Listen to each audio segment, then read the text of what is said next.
Good afternoon. Let's make sure everything is working now. Good afternoon. It has been so exciting to be here after 2 years of being away of the stage due to the lockdown during the time which has been so challenging to all of us. However, we have learned the value of communication, cooperation, and human relationship.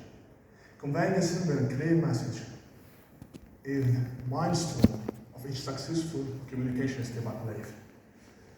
It's a huge responsibility, I believe, also to be a part of the Egyptian oil and gas sector, as Egypt now is standing to be a hub prisoner area. It is also a huge responsibility to be a part of an EBC mega project contractor which is being awarded projects from Iraq up to Algeria in this evolving market, ups and downs, evolving world way.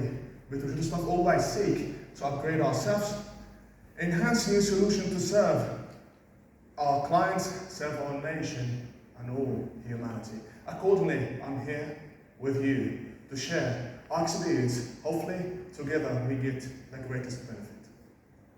So, this is not working. Okay, these are the objectives of our presentation today. So simple. We are going to speak about the natural gas which is in promising industry in Egypt.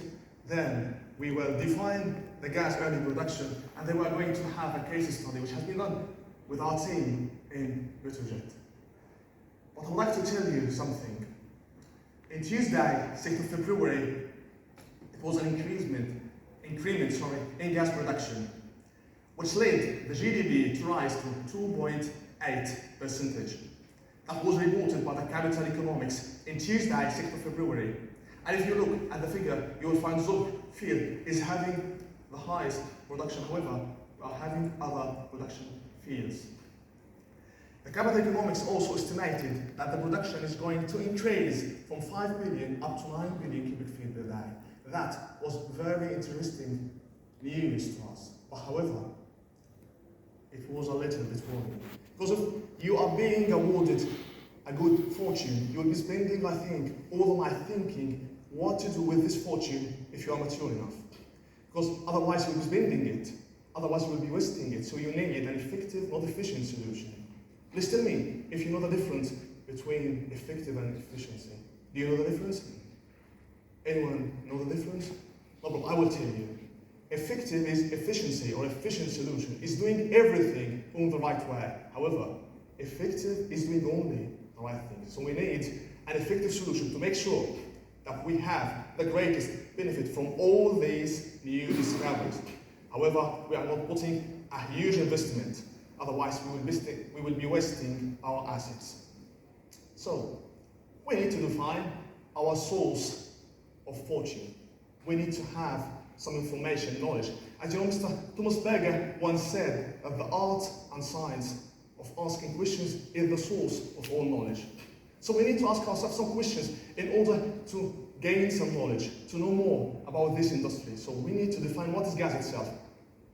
Raw gas is like any crude oil and coal. It's a mixture of hydrocarbons, compounds which are a combination of hydrogen, carbon atoms, and hydrogen atoms. These are some examples for them: C1, H4, C2, H6, C3, H8, and C4, H9. That's the normalized one, and then isobutane. Now we know the gas. So where is gas produced from? It comes from gas wells. So we need to know, classify these wells. What are the types of these gas wells? The types are very simple. You have oil well, which is producing associated gas. And then you are having condensate well, which is producing non-associated gas. And then you are having gas wells, which is producing pure gas and non-associated gas as well. The coming figure will show you a little bit difference from associated and non-associated gas for the gas wells. So as you see here, you have the non-associated one is produced without oil, and the associated is produced with oil as well. Not perfect. So how can we classify this produced gas? We need to classify it in order to sell it to the market. So we have sales gas, we have liquefied natural gas, we have liquefied petroleum gas, and we have condensate, and we have natural gas liquid. Please differentiate between NGL and LNG. And then we have removed substances. this figure, I think, could be illustrative for these products. As you see here, we are having NGL, LNG, LNG, and we are having sales gas. Keep in your mind that sales gas has to combine some amount of nitrogen and CO2. And please ask me why. I need to listen to this question. Why do we have to have N2 and CO2 inside the sales gas?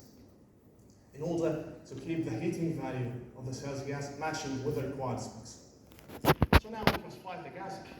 What are the main components for the sales gas? Simply, there are two, the lightest and the heaviest. Lightest, C1, CH4, ethane and methane, and the heaviest, C3, C4, and C5+. Now, our target is to separate those from each other, to have the lightest in order to be sales gas, to process it, and also to have the heaviest as a sold market product as the heaviest component. So now the common question will be, what is gas processing? What can we do in order to separate these products from each other? So gas processing simply is separating and cleaning these impurities and various non-methane, hydrocarbons and fluids, simply to produce the sales gas. Now, we need to define some technical items. We need to recover ourselves, review some technical figures. Then we have this chart, which is showing us the hydrocarbon dew point, which is the red one, and the water one, which is the blue one. You see, the gaseous phase all the way, I think, on your right, yes? And on the left is water with hydrocarbon, and on the middle is hydrocarbon. So, our job is to make the gas on the gas side and the oil on the oil side, and removing this water. Kirkundum theory, or Kirkundum bar, I think this is a Greek word. Kirkundum bar is the highest pressure which the two-phase can be existing, and Kirkundum theory is the highest temperature that liquid can be existing.